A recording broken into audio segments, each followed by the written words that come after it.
ሙከራ አንድ ሁለት ይሰማል ሙከራ አንድ ሁለት የደንብ ይሰማል ካሜራማን ይሰማል ወይ ሰላም እያለ ነው ነበር ይሰማል በድምጽ የኔ በደረጃ አለች እሺ አይሰማም ኔጋ አይሰማም እያደረቀሽ ነው ይሄ ሰፈር ባል አሪፍ 22 ነው ያለነው እቺን ያዝኳት እንዳልኩ ይሄ ግንዛቤ መስጠት ዋይት ኬን ሚዝ ብላይንድ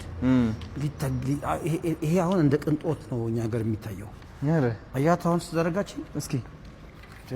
ዋው ነጭ ነች በቃ ይሄ በደንብ ስታንዳርድ የጠበቀ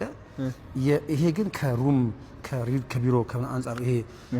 አሁን አንድ አያት አሁን ይሄ ለግንዛቤ የሆነች ዘንድ ነው እቺን ያስኳት ግን እቃው ሲፈጠር ለውበት አብዛኛው ያምራል በጣም ለውበት ስለሆነ እንጂ የታችኛው ደግሞ ቀይ ነች ይሄ አሁን ወደ ኤሌቬተር እየገባልኝ ኤሌቬተር እንኳን እናቆየ